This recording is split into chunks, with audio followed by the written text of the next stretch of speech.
Hello, English 111 students. Welcome to this week's video.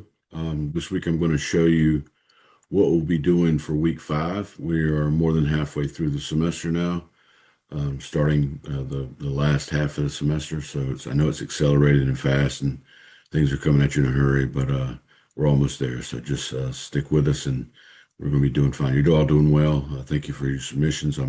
Grading is ongoing. I'm doing all those things now as we speak. One second. So I just wanted to jump in today and show you what we were going to be doing for week 5, and then kind of explain the source chart assignment that's due at the end of the module, the thing that's due at the end of this week. So I'm going to show that to you now. So I'll share my screen. Give me 1 second here. It's this one. Yeah, there it is. So you're looking here at the end of the C module.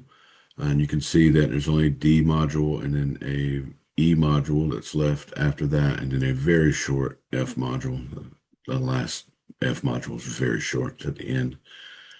There's only like one thing to do, one or two things to do, but the C module here is almost complete. And what we're looking at, if you take a look here, you're going to see that C6 through C12 for this week, and a lot of them are Connect assignments. C6 talks about the research process, goes through critical reading concepts. Make sure that you submit that. Those Connect assignments, again, are all timed, meaning they have an ending date that you can't submit afterwards. Those things are timed and have to be submitted by that timeline or it'll be cut off. So C6 is that way. C8, the research process, talks about documenting your sources or how you're telling your reader where you got the information from.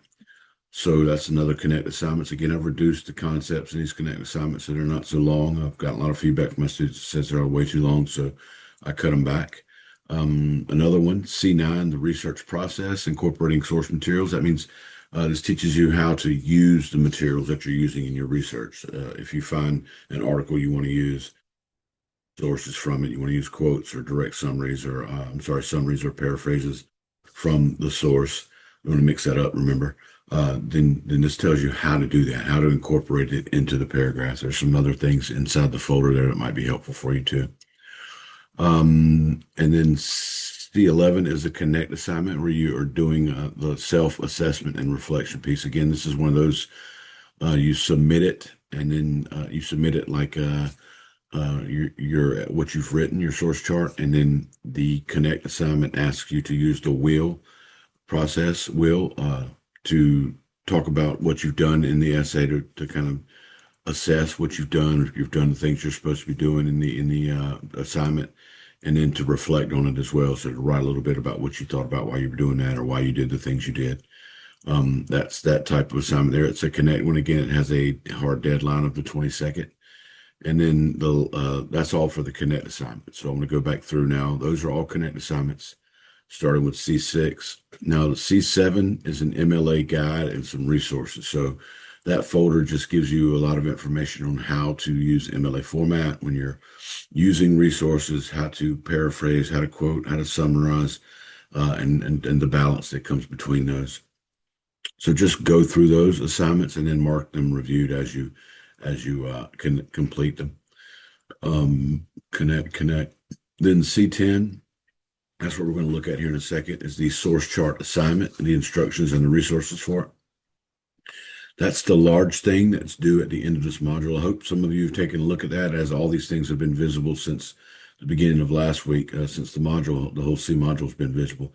I hope you've taken a look at that and seen what goes through, what do you have to do to go through with that. We'll take a look at it in a second. I'm hoping that this is nothing new for some of you. I know that some of you are really busy and don't have the time to do the things that you'd like to be able to do, like look ahead.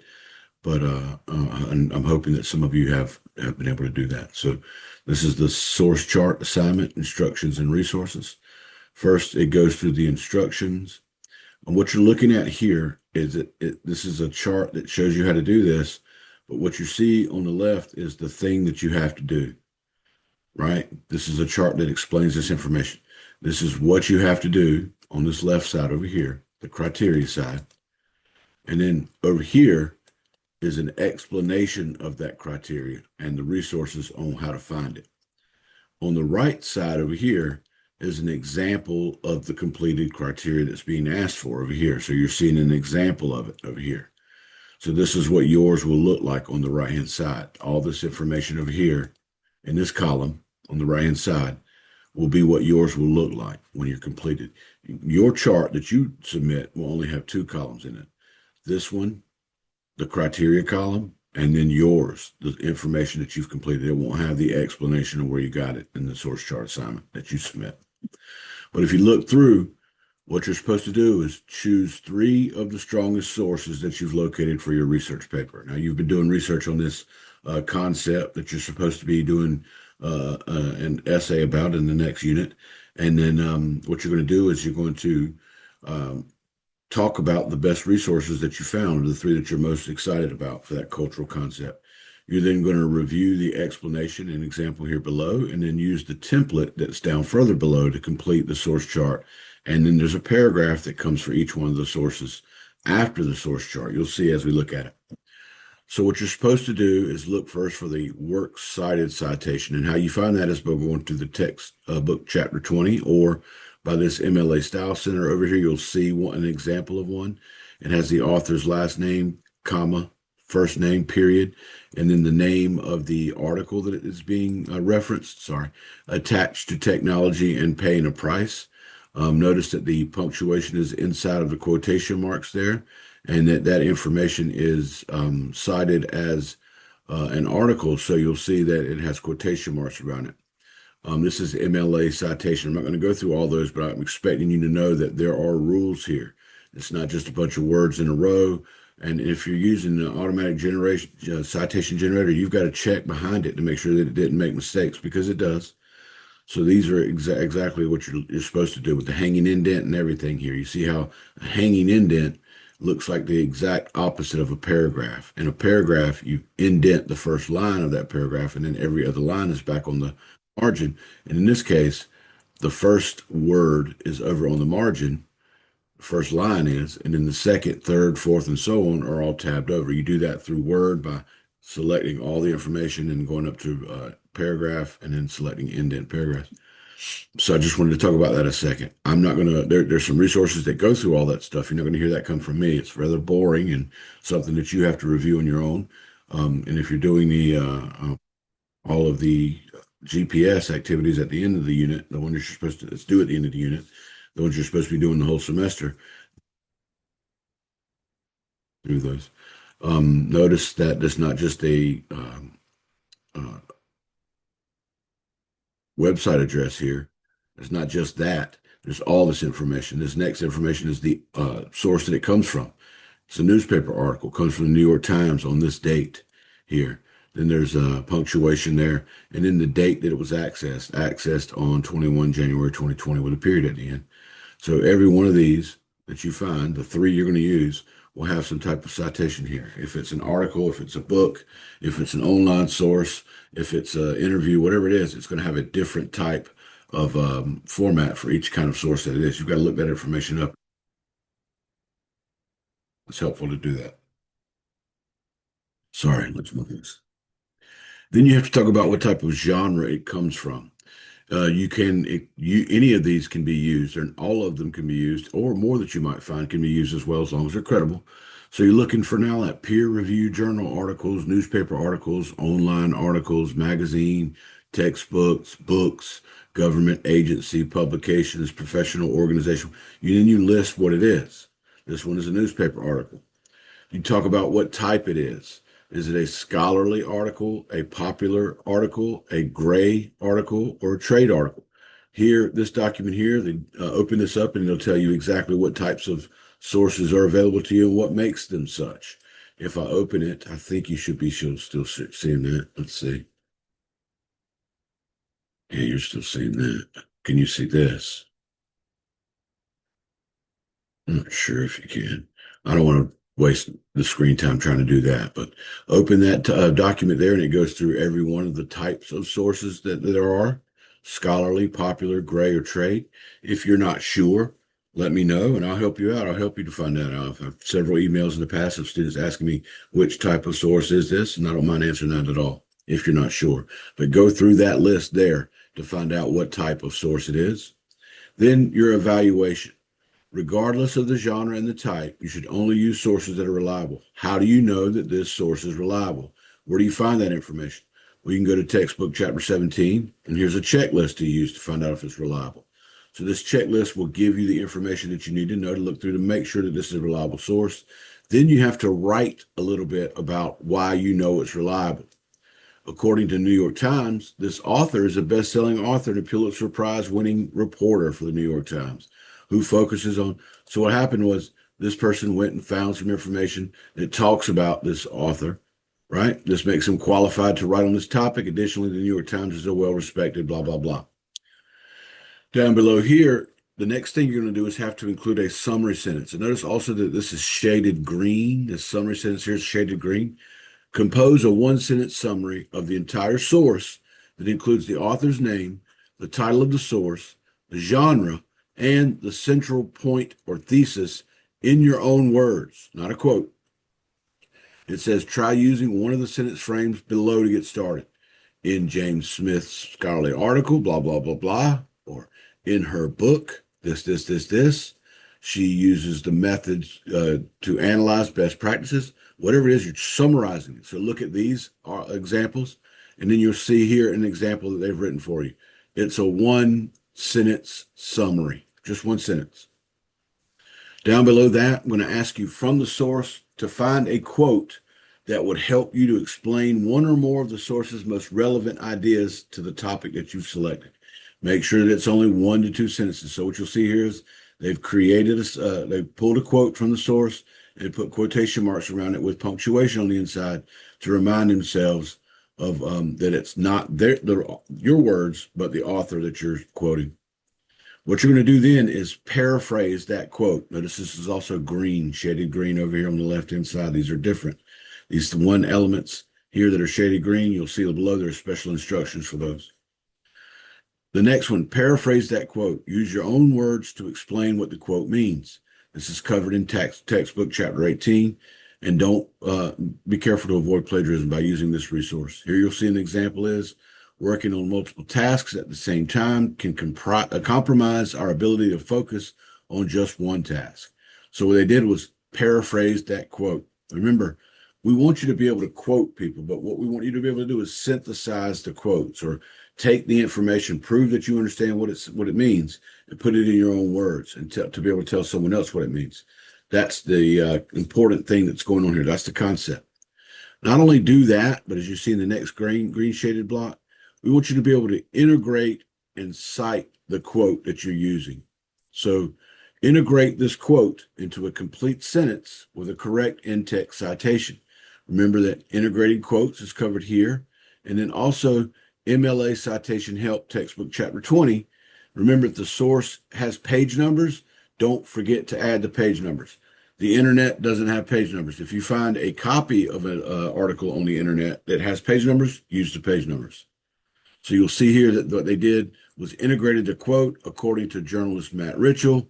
Then they used the quote, blah, blah, blah, blah, blah, blah, blah. Notice this is an example of an in-text citation with the author named in the signal phrase. See chapter 20. There's a couple of ways to do it. You can say who the author is when you integrate the quote, or you can do it differently by putting the quotation, the parentheses at the end with the author's name in it. This is the in-text citation with the author name. Look, there's a couple different ways. Make sure you look at those. The next green thing you're going to do is synthesize that quote. Explain how the quote relates to your thesis and or any research questions. See synthesizing information and entering the conversation on chapter 18 in the textbook. Over here, it provides evidence that seemingly inborn traits like the ability to focus. So what it's doing is explaining why you've used the quote. It's not enough to just use the quotes. You got to explain why you've used the quote. That's how you wrap that part up. Then you move to the next thing that you're going to say. We're going to ask you to do that again, the same thing again, for another quote from the same source in this chart. We'll see that there, right? So you just run through the steps again for that quote number 2, doing the same thing. These are all green shaded elements. Remember that. Then you have to write a paragraph for each source. How many sources did you have to choose? 3. How many quotes from each source? 2. How many paragraphs for each source? 1. How many total paragraphs? 3. All right. So after each one of these charts, you'll have a paragraph at the end of it. To create the source paragraph, use the green sections from the source chart above, the ones you wrote with the green sections, pull your information that you wrote over here to develop a paragraph about the source. I like to tell my students this is like Lego instructions.